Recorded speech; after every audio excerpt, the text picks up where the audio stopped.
Hello and welcome after the break. Today we're talking to spinal cord injury patients who are those who have been through various types of experiences with either their traumatic experiences with regard to spinal cord injury or a spinal cord trauma. And today in studio we have Francois, Dion, Fred and Keen, who will be communicating with us through their journeys.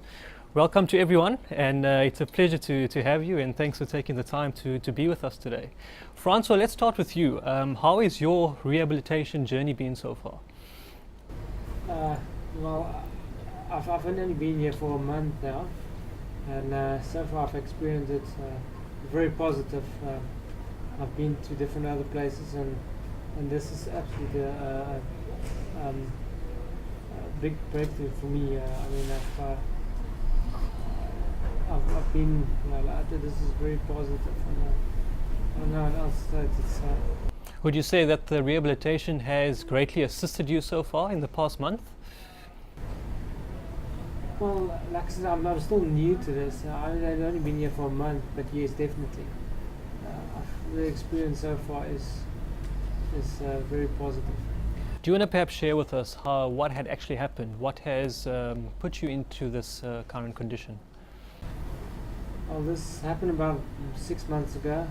I had a diving accident, and I dived into a shallow pool. Since then, I've been to Vincent Polotti for rehabilitation there after my ICU, and I've been out at home now for about 2 months. Dion, would you say your experience has been similar, or is it actually different to what Francois has just explained? I think the dilemma that I had when I had the initial rehabilitation in the hospital was, where do you go from there? Because you're on your own. The reality then really hits home, because you're alone, you don't have nurses around you. And until I heard about this rehab opportunity, and it's been absolutely amazing, because I think a lot of the medical fraternity don't want to give you false hope. Yet what I experienced here was one of, you come, you do exercises, and although the progress is extremely slow for a spinal cord injury, if I look back at where I was and what I could do then, or how little I could do then, and how much hand movement and arm movement and how strong I've become just in the last couple of months being here is absolutely amazing. That's terrific. Do you want to perhaps share your personal experience of why you've actually landed up in this state or this condition? Yeah, people ask me, were you in a car accident? Yes, there was a car involved, but the car was actually standing still. Or that's what I thought. Until the vehicle ran backwards, I didn't realize that. It knocked me down, knocked my head into the ground, and before I could get out of the way, it had actually rolled me up underneath the door, and I broke my neck. So yeah, I've got a C6-7 injury, and as I say, in the beginning I couldn't even lift my arms, I couldn't even scratch my nose or anything like that. Whereas now, through just exercise and continuously every day try your utmost, it slowly comes back. That's fantastic. Well done, and keep it up, Dion. Fred, would you share the similar experiences to what Dion has said, or what's your journey been like? Habib, mine was quite a weird one, and it happened in Australia. My wife and I were on a round the world trip when I developed a bit of a little cough along the way. One night I in fact had a bit of a coughing fit, incredible pain in my back, and my son rushed me to hospital. The long and the short of the story is that it was a bit of a misdiagnosis maybe. They assumed I was having a heart attack. They gave me, in amongst that blood, warfarin in my blood, which allowed the bleed that I had to bleed into my spinal cord and compress my spinal cord, and I watched my body shutting down from my toes right up to my waist, where thank goodness it stopped. My rehab is from day one. Yesterday was my anniversary from the operation, so No, didn't even have a little cake with a candle. But I've approached this totally holistically, and with every aspect. I go to 2 or 3 rehab sessions a day, starting from looking after the physical side of that, like we are here, where we can, in fact, get hold of some of the physical aspects of life in a wheelchair. Is that upper body strength is survival for us. Without that, you're on your way. I've had a long series of acupuncture. I've gone further with this with an occupational therapist that I absolutely think she's an angel sent to me, because she really works me hard. I also have, looking after the mind, I have a psychiatrist which looks after my mental state. My movement is mainly in the water. I have an aquatherapist that looks after me. So I've tried this from all aspects. I also have a sacrocranial therapist that looks after my spinal cord.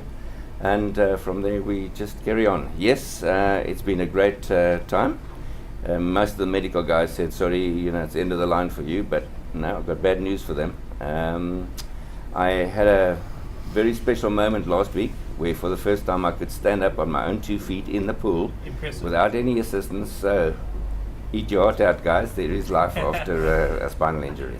Absolutely, I think it's definitely mind over matter, and often in medicine we are communicated that if a patient doesn't come to a certain road, that there's no chances for them. But I think most of you here have actually proved that it's always about mind over matter. It's about patience, and you've experienced it very recently. I mean, would you agree with that? Totally. I think you can see, an interesting story. When I went to the psychiatrist, his first question to me was, do you want to get better? And I said, it seems a crazy question to me, but he said, you know what, most of the people that come here don't want to get better. They've accepted their lot in life, and that's what they're going to learn to live with. And I said, no way. No way. You've got to keep on going. You've got to keep pushing forward. Yeah. Keen, would you say that your experience to Fred is similar? What's your journey been like so far? So far, many ups and many downs. I sustained my injury up in Nairobi, actually in Kenya. I fell off a motorbike and fractured my T5 and T6 vertebrae, which compressed my spinal cord. That left me paralyzed from the chest down, basically. Unfortunately, there was no suitable rehabilitation up in Nairobi. That's when we came to Cape Town.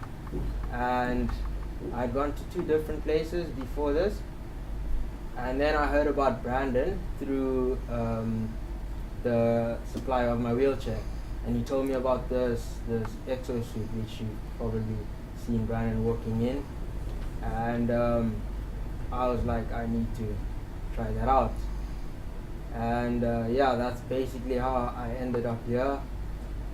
Still going strong, positive always. I mean, there's nothing that is going to take my mind off getting back on my feet. That's my main goal, I think, is no matter how long it takes, we have to not give up. Fantastic. Very good. Well, as we can see it today, that it's living proof that it's always about mind over matter. And these patients, Francois, Fred, Dion, and Keen, are actually living proof that if you put your mind over anything that you want to do, you can accomplish anything going forward. We're talking to Brandon and his dad, Mark, currently, and they're going to be sharing their experiences with us from the time they have started with this rehabilitation. Brandon, pleasure to have you here, and welcome. Thank you. Tell us from the onset, tell us about your experience and where it started and how's it been so far? Well, I was a gymnast, musician, and dancer before I ended up in a wheelchair. Gymnastics was my life. I used to train 3 to 4 hours a day, 6 days a week. I was a national gymnast, and between that and dance, my academics kind of came second in a sense. I was on a path towards a goal of getting to the Olympics.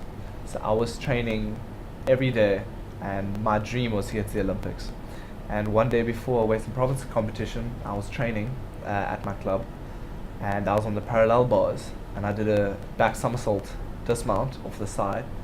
I had a fluke accident, lapse of concentration. I missed the safety mats entirely and landed on a small area of concrete on my head, and ended up breaking my neck at C67, and splitting my head open as well. So at the time of the injury, I wasn't aware of how severe it was. I was expecting to get walking in about a couple of weeks, maybe a month or so, but it ended up being way more severe than what I expected and what everyone else expected. The doctors then told me, firstly, I was lucky to not have any brain damage because I split my head open on impact. But that actually released any kinds of clotting or pressure that was built up in my head. But the break at my spine, I shattered my C7 vertebra and compressed my spinal cord really severely. So the doctor said I was going to be in a wheelchair for life, that I'd have to accept it, and accept the fact that I was going to be paralyzed from about the shoulders down. I could only about move my shoulders and partly my arms. I had no function of my hands. I had no function of my triceps and no function of my torso. But I didn't take that as my future. I didn't accept that. And after that, I devoted my life to training every day. Constantly, I kept myself busy after rehab for about 3 hours every day, traveling all over Cape Town. And I even went to America about a year later after my accident. Went to America for 6 weeks to the Shepherd Center in Atlanta, Georgia. And within those 6 weeks, I recovered more within the first 6 months that I did rehab here. And that just opened my mind and made me realize that we are so behind in our rehab, and that there's such a a gap in the community and a gap in the market for people who need help and need rehab and recovery. Once they leave inpatient, they have nothing. So I came back and we raised funds to buy a walking suit, and that was probably my biggest turning point, getting walking in the walking suit by Exobionics. We found a place to house it, which was at the Sports Science Institute at Landon Prasad Biokinetics, and the rest is history. I've now train a bike, Landon Prasad, 2 to 3 hours a day, Monday to Thursday, or Monday to Friday, and getting stronger by the day. I've recovered up to my hands. My arms are fully functional. I originally couldn't pick up a jelly baby. Now I'm able to bench about 80 kilograms, and I'm now gaining function back in my torso. That's things impressive. are great. That's impressive, and such an amazing story, and thank you very much for sharing those insights with us. And I believe that you also can play a PlayStation. Yeah, that was actually one of the best forms of rehab for me, to be honest. Like I said, I wasn't able to use my hands, so when things started slowly coming back, one of the things I wanted to get back to was my PlayStation. I had to get back onto it. Fantastic. So one of the best forms of occupational therapy, I can definitely say that, and that definitely helped me get more of my hand function back, and had fun at the same time. So what would you tell those doctors that actually one day told you, I gathered that it was about 3 years ago since this started, and what would you tell them now? I would tell them probably, don't be so narrow-minded, because life isn't only about what the people have written in textbooks. The textbooks can only tell you so much, but there's a lot more that the human body can do that we don't know about. And if you put your mind to it, you can achieve anything. If you just set that goal, once you put that goal out there and you've accepted it, then it's already been done. It's just you're waiting for everyone else to see it. And I know your dad mentions aspects like perseverance and dedication. So I want to ask, Dad, what is your take on this? How has your experience been with Brandon and since this has started? It's been a very hard road. Both Annette and myself, Brandon's mom, we took it hard in the beginning. It was a very, very big pill to swallow in the beginning to accept the fact that doctors turned around and said that Brandon will never have use of his body from his shoulders down. He only had limited use of his arms and hands when he came out of rehab, probably about 20%. But Brandon made us promise him that we will never stop fighting, that we would never let him rest. He wants to be the training that he did before his injury as a normal gymnast. He wanted the same training to get his functionality back. So we stuck to that promise, and we basically did everything we possibly could to get Brandon back into rehabilitation. We teamed up with a couple of personal trainers. Aubrey from Cranking Studio took Brandon, fantastic gym there. He did wonderful stuff with him. Evan Lieb, he had Brandon on the inversion table doing inversion therapy, personal training, one-on-one boxing. I mean, Brandon didn't have core, and he devised a way on the inversion table to do boxing for Brandon. Alfie, his gymnastics coach, took it upon himself to help Brandon get his hand functions back, training. It was endless. The list of people were fantastic. The help came in from all over. And then we decided, I mean, after sending Brandon to America, that was our big eye-opener. Seeing Brandon's recovery after 6 weeks of intensive rehab, that there was a massive market that was lacking in South Africa when it came to spinal cord injury recovery and the rehabilitation and the style of rehabilitation that they've got in America. It's positive. It works on positivity rather than negativity. A patient gets paralyzed in South Africa and they say, accept it, move on with your life. You're going to be like this for the rest of your life. It's not true. The reality is that the doctors must not take away that positivity that the patients have. Don't take that hope. Let them keep that hope, and from that hope will come recovery.